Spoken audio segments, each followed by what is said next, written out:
C'est une honte, vraiment, honteux. Et Dieu créa le monde, une terre toute ronde. Si jamais un jour elle pète, de monde il n'y a plus. Moi, c'est pareil quand je pète, de monde il n'y a plus. Il y en a voilà. Donc on nous dit tous qu'on est un peu fou, un peu fêlé, mais j'aimerais vous rappeler quand même une parabole de Michel Audiard. Heureux soient les fêlés, car ils laisseront passer la lumière.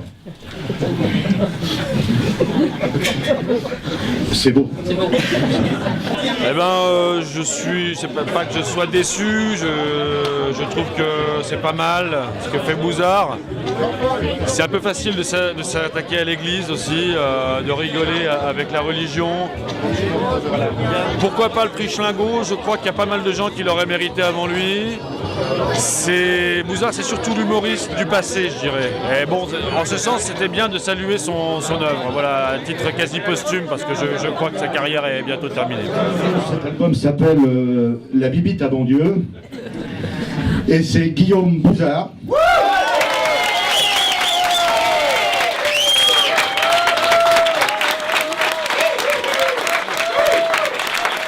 Mais il a eu un prix chez Bouzard pour son livre de cul, c'est ça? C'est son livre de cul qu'il a eu? Un prix pour un livre de cul? C'est ça? C'est mon tout premier prix, en fait j'ai jamais eu de prix, donc autant vous dire que je suis hyper ému. T'as pas de bonheur. Puis il y a plein de monde, c'est assez affolant. Je pensais que je vivrais ça décontracté, mais en fait non, pas du tout.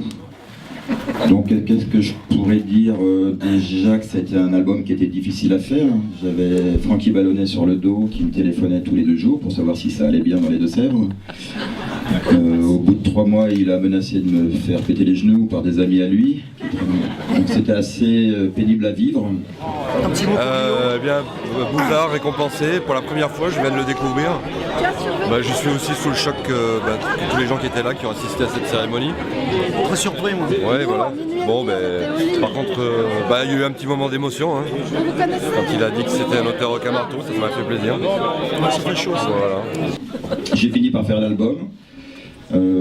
J'ai beaucoup de difficultés à dessiner les filles. J'ai jamais commencé trop foutu, où s'attachent les nichons, les trucs comme ça. Les hanches sont jamais à la place. Enfin, c'est ni fait ni à faire. Donc je suis allé pendant quelques mois sur les sites porno. J'ai perdu quelques kilos. Je dessinais, j'allais aux toilettes, je revenais, je dessinais. Enfin, c'était une période assez douloureuse. J'ai fini sur les genoux. Je déteste Guillaume, je déteste ce qu'il fait. Je trouve qu'il bâcle d'abord. Puis faire un album avec des trucs de cul, tout ça, c'est complètement dépassé. Complètement dépassé, je comprends pas que des gens s'intéressent à ça. Mais enfin bon, c'est tout ce que j'ai à dire. Je travaillais dans mon bureau, quand mes gamins arrivaient, je cachais très vite ce que je faisais en sifflotant, l'air de rien. Donc j'aurais voulu que cet album passe un peu inaperçu, mais visiblement j'ai des amis dans les Deux-Sèvres qui m'ont dit qu'il y a eu un article dans le journal des Deux-Sèvres, donc c'est la Nouvelle République, donc c'est pas ici, c'est pas la même chose. Donc je pense que tout mon village est au courant que je dessine des bites, des pénétrations, des trucs comme ça. Oh, Guillaume, je suis très fier de toi. Je me rappelle de cette rencontre, la première chambre qu'on a partagée ensemble il y a des années. Je te connaissais pas, tu m'expliquais que tu pouvais pas dormir sans caleçon. C'était un grand moment traumatisant pour moi, j'ai failli arrêter la BD, mais je suis content de voir que voilà, maintenant tu es une star, tu vas pouvoir avoir des chambres tout seul et arrêter de faire peur aux petits auteurs avec tes bibites qui traînent dans les motels un peu glauques. Voilà, bravo, c'est bien mérité.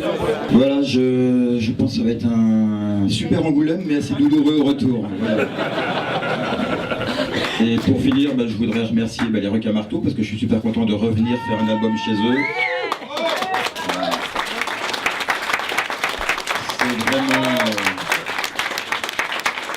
C'est vraiment ma maison d'édition.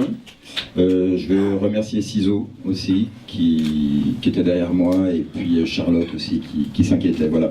Le seul livre que tu as vendu hier, c'est moi qui l'ai acheté avant ton prix. Donc j'ai un collector. Je suis super content, je n'ai lu que 2 pages pour l'instant. Je vais essayer de le terminer ce soir. Gros bisous. Merci beaucoup, et puis un petit mot Pour Charlie, donc c'est quelqu'un que je n'ai pas connu, mais j'ai eu l'occasion de, à l'époque où on faisait l'espace fanzine avec la fanzinothèque, de tenir un stand à côté de lui quand il était venu en concert avec les Silver d'Argent. Donc c'était assez surréaliste, je ne me rappelle pas du tout ce qu'il m'a raconté, et c'est peut-être pas plus mal. Mais voilà, je pense à lui aujourd'hui. Voilà. Merci beaucoup. C'est bizarre d'être une star comme ça, c'est bien, c'est agréable, je me sens bien. Le meilleur d'entre nous, Guillaume Bouzard, repose en paix à jamais. Quel effet ça te fait de recevoir un prix après avoir remis un prix qui portait ton nom? C'est-à-dire que tu as déjà remis un prix Bouzard, tu n'avais jamais reçu de prix, et enfin tu reçois un prix qui s'appelle le prix Schlingo. Je suis super ému, je pensais pouvoir passer à côté de l'émotion, mais non, en fait, je suis submergé. J'ai cru que j'allais pleurer. Mais ça va. Ça va peut-être venir. Ça va peut-être venir. Ça va? Bon, tu veux qu'on revienne après que tu as pleuré? Non, ça va, je ne vais pas pleurer. Est-ce que tu veux un bisou? Tu peux me faire un bisou? Dreams are